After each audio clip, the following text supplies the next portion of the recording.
नमस्कार, आप देख रहे हैं जनता मांगे जवाब। मैं हूं आपके साथ कविता पांडे। तो छत्तीसगढ़ में कई दिनों से चला आ रहा सस्पेंस आखिरकार खत्म हो गया है। साय मंत्रिमंडल का विस्तार 20 अगस्त यानी कल होने जा रहा है। राज्यपाल रमेन डेका राजभवन में नए मंत्रियों को शपथ दिलाएंगे। खास बात इसमें यह है कि मंत्री पद की शपथ लेने वाले तीनों पहली बार के विधायक हैं और दूसरी तरफ मंत्रिमंडल विस्तार को लेकर कांग्रेस सरकार पर तंज कस रही है, तो बीजेपी नेता कांग्रेस नेताओं को मानसिक रोगी तक करार दे रही है। आखिर क्या है कांग्रेस का तंज और उस पर क्या जवाब है बीजेपी का, आज इसी पर चर्चा होगी। लेकिन उससे पहले एक छोटी सी रिपोर्ट देख लेते हैं।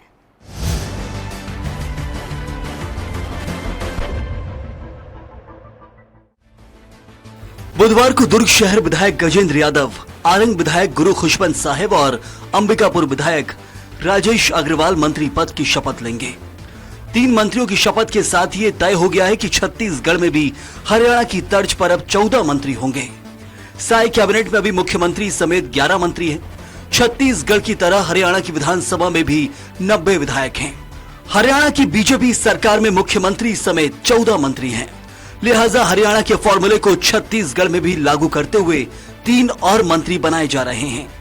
लेकिन मंत्रिमंडल विस्तार को लेकर विपक्ष तंज कस रहा है। प्रदेश कांग्रेस अध्यक्ष दीपक बैज का कहना है कि नए मंत्री बनते ही सरकार की उल्टी गिनती शुरू हो जाएगी, क्योंकि नए चेहरों को प्राथमिकता दी जा रही है। तो वरिष्ठ विधायकों का फिर क्या होगा? जैसे ही शपथ ग्रहण होगा सरकार की उस दिन उल्टी गिनती शुरू, इसलिए क्योंकि हमने सुना है कि भाजपा के 3 वरिष्ठ नेताओं ने, विधायकों ने इस्तीफा देने तक की धमकी दे डाली है। कांग्रेस के तंज पर बीजेपी ने पलटवार किया। पार्टी का कहना है कि कांग्रेस अपना घर देखे। साय मंत्रिमंडल में विस्तार से प्रदेश के विकास में और गति आएगी। अपनी पार्टी डूब रही है, कार्यकारिणी बन नहीं रही है, लेकिन उसका ध्यान नहीं है। 1.5 वर्ष तक यदि मंत्रिमंडल के काम रुके थे, यदि 3 मंत्री नहीं बन रहे थे तो उनको तकलीफ थी कि मंत्रिमंडल जल्दी बनने चाहिए। अब जब मंत्रिमंडल का विस्तार हो रहा है तो कहते हैं कि उल्टी गिनती चालू हो जाएगी। कुल मिलाकर मानसिक रूप से कांग्रेस के नेता विक्षिप्त हो चुके हैं और इनको अब 100% इलाज की आवश्यकता है। बहरहाल प्रदेश में मंत्रिमंडल का विस्तार हो जाने से पिछले 1.5 साल से मंत्री पद के लिए बीजेपी विधायकों के बीच चल रही रस्साकशी खत्म हो जाएगी। पूरे मंत्री होने से सरकार के काम में और तेजी आएगी। लेकिन विपक्ष के आरोपों के बीच अब ये देखना होगा कि मंत्रिमंडल विस्तार के बाद साय के सुशासन में कितना विस्तार हो पाता है। स्वराज एक्सप्रेस के लिए रायपुर से दिलीप साहू की रिपोर्ट। तो लंबे समय से मंत्रिमंडल विस्तार का इंतजार जो है वो खत्म हो गया है और आज इसी पर चर्चा करेंगे। ज्यादा चर्चा के लिए हमारे साथ गेस्ट भी मौजूद है। डॉक्टर किरण बघेल बीजेपी प्रवक्ता है। किरण जी, आपका बहुत स्वागत है। अजय गंगवानी जी कांग्रेस प्रवक्ता है। अजय जी, आपका भी बहुत स्वागत है। बाबूलाल शर्मा जी वरिष्ठ पत्रकार है। बाबूलाल जी, आपका भी चर्चा में बहुत स्वागत है। सबसे पहले अजय गंगवानी जी के पास चलूंगी। अजय गंगवानी जी, सबसे पहला सवाल आपसे ही है कि जब साय कैबिनेट का विस्तार नहीं हो रहा था तो भी कांग्रेस को प्रॉब्लम थी और जब विस्तार हो रहा है तो भी कांग्रेस को प्रॉब्लम है। ये संजय श्रीवास्तव जो है बीजेपी विधायक, बीजेपी नेता, वो कह रहे हैं। देखिए कविता जी, बात हमारी आपत्ति का नहीं है। महत्वपूर्ण बात है कि 2-4 चीजें मैं स्पष्ट करना चाह रहा हूँ। भारतीय जनता पार्टी एक तो लगातार गुटबाजी जनता काल चरम पे थी, एक अनार 100 बीमार वाली स्थिति थी। तारीख पे तारीख ये शब्द जो थे ये भाजपा के वरिष्ठ नेताओं के थे। चलो आखिरी में कम से कम देर भली पर लौटे तो सही, इस बात को मैं मानता हूं। लेकिन सबसे महत्वपूर्ण बात है, अभी वर्तमान स्थिति की कविता की बात करेंगे तो कुल मिला के 11 लोगों का मंत्रिमंडल है। मुख्यमंत्री विष्णुदेव साय जी को छोड़ दीजिए तो 10 अन्य मंत्री हैं, जिसमें से 8 नए हैं और 2 पुराने हैं। अभी लगातार जो वरिष्ठ नेता हैं, देखिए इसमें से महत्वपूर्ण बात है, अमर अग्रवाल जी जो बेचारे 15 साल 3 बार के मंत्री रहे, 4 बार के विधायक। अजय चंद्राकर जो 5 बार के विधायक, 2 बार के मंत्री। राजेश मूणत जो 4 बार के विधायक, 3 बार के मंत्री। पुन्नूलाल मोहिले 6 बार के विधायक, 3 बार के लेकिन अजय जी जो आप नाम गिनारे हैं ये तो बीजेपी का अंदरूनी मामला है, वो लड़ाई अपनी लड़ लेंगे। और एक बात इसमें यह भी है, दीपक बैज ने 3 नाम गिनाए हैं कि शपथ ग्रहण के तुरंत बाद जो 3 विधायक अंतरकला जो स्टार्ट हो जाएगी और 3 विधायक जो है इस्तीफा की धमकी भी दे रहे हैं, तो वो 3 नाम थोड़ा बता दीजिए, आप लोगों को 3 नाम पता हो तो। कविता जी, मेरा एक निवेदन है, कुछ आपके प्रश्न हो तो जोड़ लिए, मुझे 2 मिनट का तो समय दीजिए। मैं 40 सेकंड नहीं हो रहा है कविता तो वो लड़ाई तो लड़ेंगे ना अपनी, वो अपनी लड़ाई लड़ेंगे। नहीं देखिए, आप तो तीन नाम दो- बताइए कि जो शपथ ग्रहण के तुरंत बाद अंतरकला हो जाएगी और 3 विधायक इस्तीफा देने की धमकी दे रहे हैं, वो नाम बताइए। कविता जी और एक दो प्रश्न तो जोड़िए, मेरा निवेदन है, जी। 1.5 मिनट मुझे दीजिए। और कुछ प्रश्न है कविता जी? जी देखिए, जी। ये देखिए, ये मुझसे ज्यादा बेहतर प्रश्न तो मेरी छोटी बहन किरण बघेल जी बैठी हैं। आप तो मेरे भाजपा सवाल का के जवाब नेता दे हैं। दीजिए। मेरे को आपसे देखिए- मुझे आपसे नाम जानना है, मुझे आपसे नाम जानना है कि भाई देखिए- बीजेपी में अंतरकला हो रही है और जो विधायक है वो लोग इस्तीफा दे देंगे और कांग्रेस को ये जानकारी है, वो नाम बता दीजिए।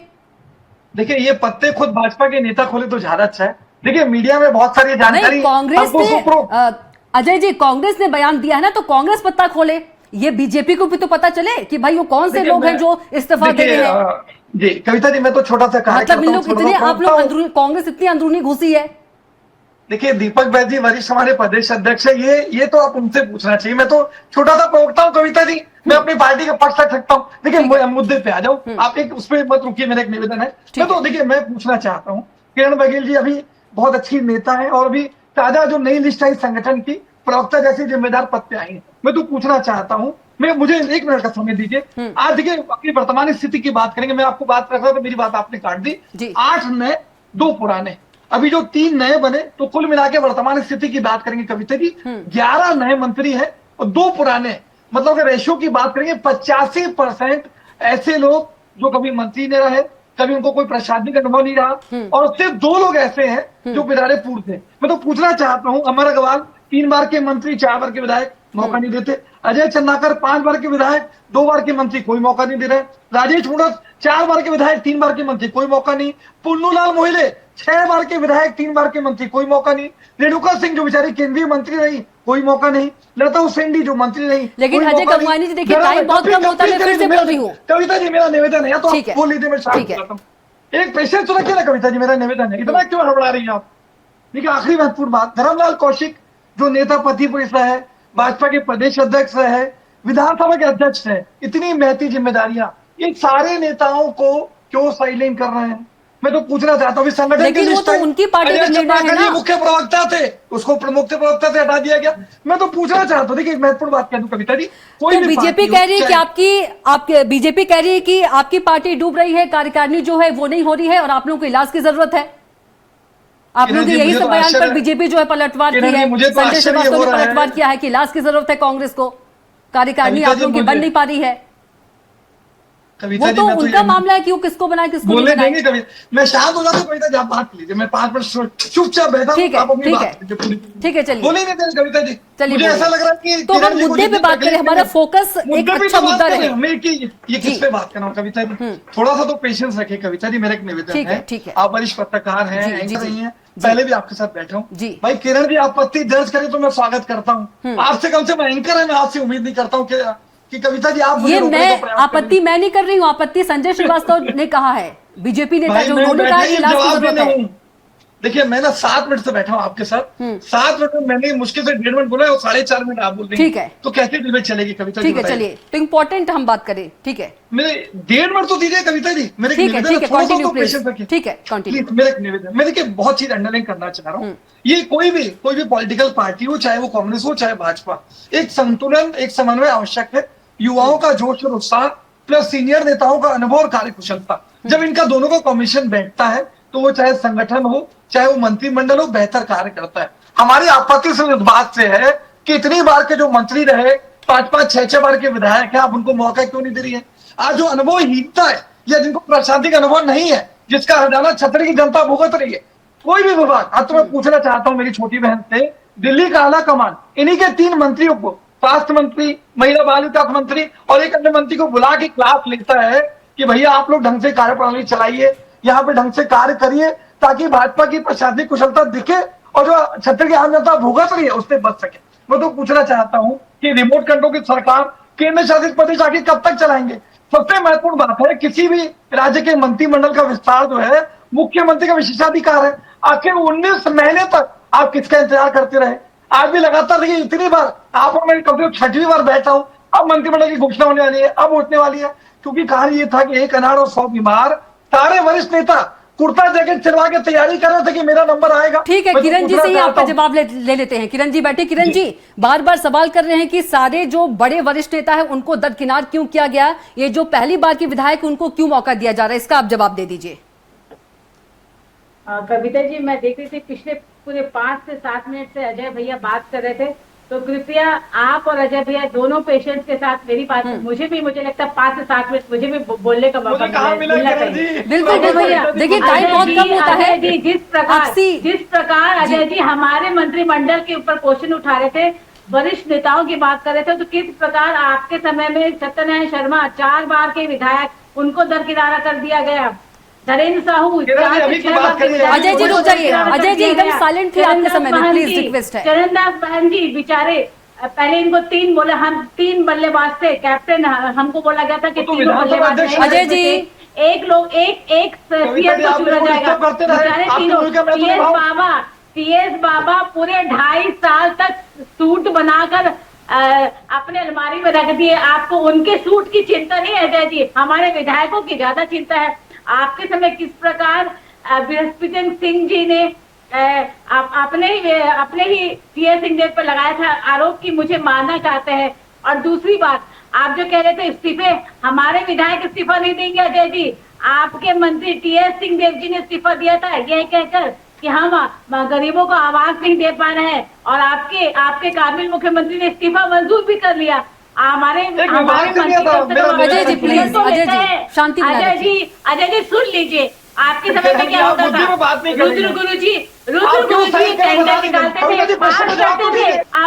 ठीक है किरण जी, अजय जी का ये सवाल है कि किस आधार पर इन 3 विधायकों का चयन किया गया है। इनके पास कोई जो है पहली बार के विधायक है, तो किन आधार पर किया गया है? कोई अनुभव नहीं है, ये कांग्रेस का कहना है, खासकर अजय गंगवानी जी का। कविता जी, मुझे लगता है, मुझे तो नहीं पता कि किन विधायकों का चयन किया गया। हो सकता है अजय जी के कोई गुप्तचर हमारे पार्टी में होंगे, जो इनको, या मुख्यमंत्री निवास में इन्होंने अपने गुप्तचर बिठाए होंगे। जो ये नहीं, जो मीडिया में नाम चल रहा है, गजेंद्र यादव का नाम चल रहा है, जो ये 3 नाम चल रहे हैं उसकी बात कर रहे हैं। कायस लगाए जा रहे हैं अजय जी, ये कायस लगाए जा रहे हैं। अभी तक एक भी आधिकारिक रूप से घोषणा नहीं हुई है कि ये 3 लोगों को मंत्री बनाया जा रहा है। तो किरण जी कोई और नाम भी हो सकते हैं क्या? लोगों को बनाया जा रहा है। किरण जी कोई और नाम भी हो सकते हैं क्या? हाँ पूछिए कविता जी, मैं भी सुनना चाहता हूँ। मैं अपना काम कर लूंगी अजय जी प्लीज। किरण जी कोई और नाम भी हो सकते हैं क्या? हमारे लिए एक्सक्लूसिव खबर हो जाएगी यदि आप कुछ नाम बता दे तो। देखिए, मुझे लगता है Kavita ji, it's too early to से, और ये वेट एंड वॉच वाली स्थिति है। जिस प्रकार आप अब सस्पेंस में आपने डाल दिया है, कर रहे हैं, हम भी इंतजार कर रहे हैं जी, आपने जी वही मैं कहना चाहती हूँ कि हम सब के लिए वेट एंड वॉच वाली स्थिति है। जहां हमने इतने महीने इंतजार किए, बस चंद घंटों का इंतजार है। बहुत जल्दी हमारे छत्तीसगढ़ की जनता को और कांग्रेसियों को एक बहुत ही योग्य, जिम्मेदार और बहुत ही जुझारू मंत्री मिलने वाले हैं। अजय भैया को मैं तो कहती हूँ कल शपथ ग्रहण समारोह में भी आइए अपने पूरे प्रवक्तागण के साथ, और शपथ ग्रहण समारोह का आनंद लीजिए। अजय जी, आपको अभी से इन्विटेशन मिल गया है, बाबूलाल जी के पास चलेंगे। बाबूलाल जी, 3 नाम जो है मीडिया चला रही है, चाहे हम गजेंद्र यादव की बात करें, 2 नाम और जो और है, तो यदि देखा जाए तो जातिगत समीकरणों को बैलेंस किया गया है, क्षेत्र वाइज भी बैलेंस किया गया है। ये तीनों नामों पर यदि गौर किया जाए तो देखिए, जो 3 नाम चल रहे हैं, बहुत लंबे समय से चल रहे हैं। आपने संतुलन की बात कही जी, 14 होते हैं टोटल, अगर मान लीजिए इन तीनों को मिला लेते हैं, इन तीनों को मान लेते हैं कि यही मंत्री बन रहे हैं, तो 7 ओबीसी हो रहे हैं 14 में, आधे 50% ओबीसी, तो संतुलन तो नहीं हुआ।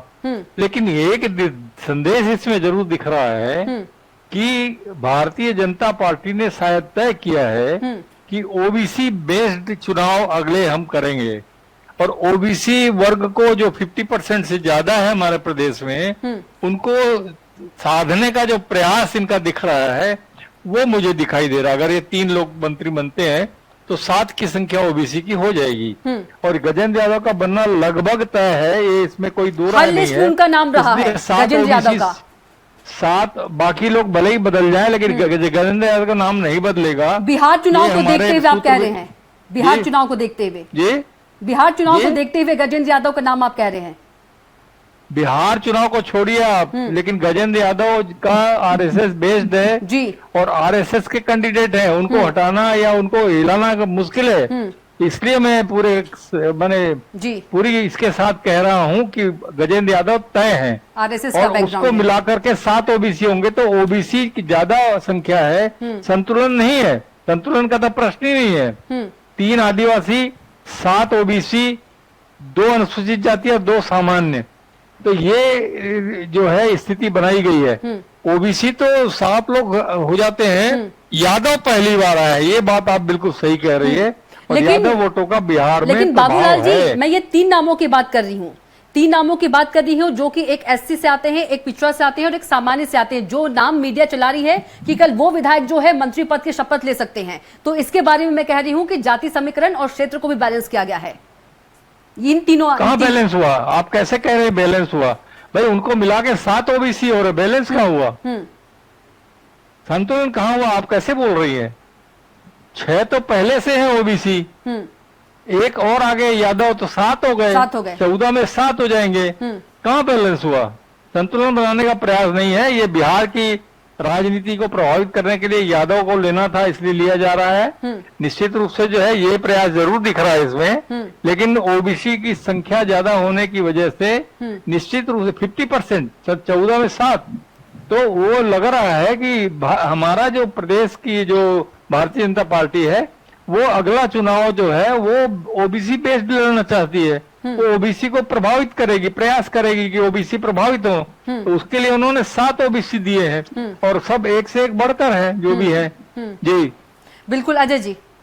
जी कविता जी, कुछ प्रश्न हो लीजिए, मेरा निवेदन है। जी जी देखिए, मैं स्पष्ट कह रहा हूँ, बाबूलाल शर्मा जी वरिष्ठ पत्रकार हैं, बहुत एक अच्छी बात को अंडरलाइन किया कि अगर 14 लोगों का मंत्रिमंडल है, 50% 7 लोगों को सिर्फ ओबीसी समाज से ले रहे हैं। ये इस बात का प्रमाण है कि जो पूरा मंत्रिमंडल है इसमें जो जातिगत समीकरण होने चाहिए, जो समन्वय और संतुलन होना चाहिए, चाहे वो सीनियर नेता हो या वरिष्ठ उसका नेताओं का हो, युवा नेताओं का, साथ में जातिगत समीकरण किसी प्रकार से बैलेंस नहीं हो रहा है। एक चीज मैं और अंडरलाइन कर दूं, वर्तमान में जो मंत्रिमंडल है, 4 मंत्री सरगुजा संभाग से ऑलरेडी है, उस वक्त 5वां मंत्री जो कयास मीडिया के माध्यम से लगाए जा रहे हैं, 5वां मंत्री भी जो है राजेश अग्रवाल जी जो है सरगुजा संभाग से, मतलब जिस क्षेत्र से मुख्यमंत्री है 5 मंत्री उस संभाग से देने का प्रयास कर रहे हैं। वर्तमान में बिलासपुर की टीम है, दुर्ग संभाग से ऑलरेडी 2 मंत्री हैं मंत्रिमंडल में। तीसरा जो नाम चला है गजेंद्र यादव का, वो भी दुर्ग संभाग से, मतलब इनको मिला के दुर्ग संभाग से 3 मंत्री हो जाएंगे। रायपुर संभाग से मात्र 1 मंत्री है, रायपुर से क्यों नहीं मौका दिया जा रहा है? आज राजेश मुणत जी हैं,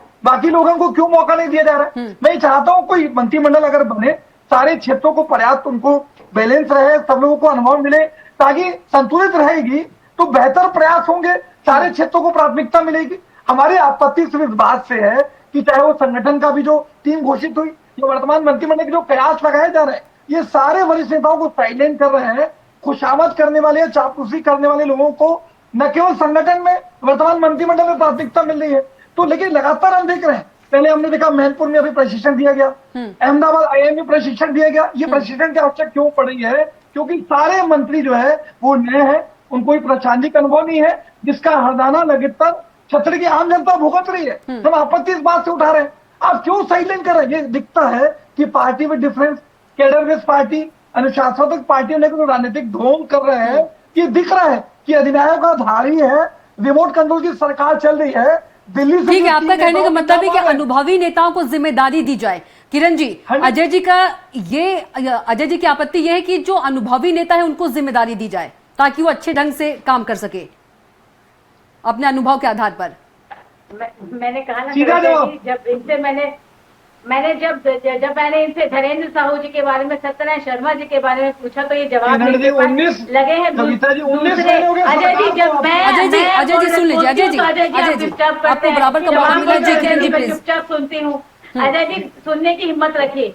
देखिए, निश्चित तौर पे कविता जी, जब भी मंत्रिमंडल का विस्तार होता है तो क्षेत्रीय समीकरण, जाति समीकरण और राजनीतिक समीकरण को ध्यान में रखकर नियुक्ति की जाती है। तो मुझे लगता है मुख्यमंत्री जी का विशेष अधिकार है, और हमारे जितने भी अभी मंत्री हैं अभी हाल ही में, तो बहुत ही अच्छे से अनुभवी और नए युवा दोनों का एक्सपेरिमेंट है, नया जोश और होश दोनों है। दयालदास बघेल जी की बात करें, केदार कश्यप जी की बात करें, रामविचार नेताम जी की बात करें तो बहुत अनुभवी लोग हैं, और नए की बात करें तो जायसवाल जी हैं, लखनलाल देवांगन जी हैं, रजवाड़े जी। तो मुझे लगता है ऑलरेडी हमारी छत्तीसगढ़ शासन में बहुत ही जोश और होश का जो संतुलन बनाए रखे गए हैं। तो मुझे लगता है कि कांग्रेस की सोच जो कुर्सी तक सीमित है, कुर्सी बांटने तक की सीमित है, मुझे लगता है छत्तीसगढ़ के मुख्यमंत्री और छत्तीसगढ़ की भाजपा सरकार जनता के बारे में सोचती है, जनता के योजनाओं को कहां तक पहुंच सके ये सोचती है। उनकी सोच, उनकी जो विजन है वो सिर्फ कुर्सी मार्ग तक सीमित नहीं है। मंत्री पद किसे दिया जाता है, कहाँ दिया जाता है, ये जानना महत्वपूर्ण नहीं है कविता जी। योजनाएं जनता तक पहुंच रही कि नहीं, उनका भला हो रहा है कि नहीं, उनके हित में निर्णय लिए जा रहे हैं, ये ज्यादा इम्पोर्टेंट। ठीक है बाबूलाल जी, कांग्रेस जो है अजय गंगवानी जी कहना कि अनुभवी नेता को जो है वो मौका नहीं दिया जा रहा है। ये भारतीय जनता पार्टी का अपना विशेषाधिकार है, उनके सीएम का विशेषाधिकार है, इसमें कांग्रेस को कुछ बोलना नहीं चाहिए। लेकिन जो वो कि बोल मैंने रहे स्टार्टिंग हैं में कहा, तो एक डिबेट में बैठे हैं तो कुछ बोलना है, उस बात के लिए बोलना है तो वो बिल्कुल बोलेंगे कि पुराने लोग जो है निश्चित रूप से विद्रोही होंगे, कोई न कोई जो है आवाज उठेगी, उस बात को वो इंगित कर रहे हैं, वो भी ठीक है। मैं आपसे एक बात बता दें, आपने कहा ना संतुलन की बात, तो आपकी बात में कुछ सच्चाई इस रूप में है कि जो 7 ओबीसी वर्ग है जिनको लिया जा रहा है, उसमें 2 कुर्मी, 1 साहू, 1 यादव, 1 देवांगन, 1 रजवाड़े और 1 जायसवाल, इस तरह से उसमें संतुलन, ओबीसी वर्ग में जरूर संतुलन बनाया गया है। हर कास्ट से, ओबीसी वर्ग के हर कास्ट से जो है एक एक व्यक्ति को लिया गया है, सिर्फ सिख नहीं है, सिख भर नहीं है, मुसलमान नहीं है। तो ये एक बहुत बढ़िया संतुलन बनाने का प्रयास उनका है। 4 सीनियर हैं, 10 नए हैं, इससे आप अंदाज लगा लीजिए। ये भी संदेश दे रही है भारतीय जनता पार्टी कि हम परिवर्तन के उस दौर में हैं जहां हम नयों को मौका देना चाहते हैं, सेकंड लाइन से हम लोगों को उठाना चाहते हैं। इस दौर में ये 4 मंत्री जो है पुराने हैं। अगर हम विष्णुदेव साहू जी को भी पुराना मान ले तो प्रदेश की राजनीति में वो नए हैं, लेकिन फिर भी वो पुराने हैं। इस हिसाब से 4 सीनियर और 10 नए लोग आज इस मंत्रिमंडल में हो जाएंगे 14 होने के बाद में। उस स्थिति में जो है नए लोगों की संख्या ज्यादा होने से साफ संदेश है कि भारतीय जनता पार्टी जो है अब परिवर्तन के दौर में जा रही है। पुराने लोगों को दूसरे काम दे देगी, लेकिन जो है नए लोगों को मौका दे करके जो है उनको सीखने के लिए आगे बढ़ाएगी। बिल्कुल, एक छोटा सा कमेंट लूंगी क्योंकि जी क्लोज करना है जल्दी से। अजय गंगवानी जी, परिवर्तन की बात कही, परिवर्तन तो संसार का नियम ही है, और बाबूलाल जी ने कहा, देखिए बाबूलाल जी ने एक शब्द अंडरलाइन किया 4 और 10 का, अगर वो रेशियो भी देखते हैं तो 25% पुराने हैं, 75% नए हैं। आप भी वरिष्ठ पत्रकार हैं, बाबूलाल शर्मा जी की पूरी जिंदगी बीत गई पत्रकारिता में।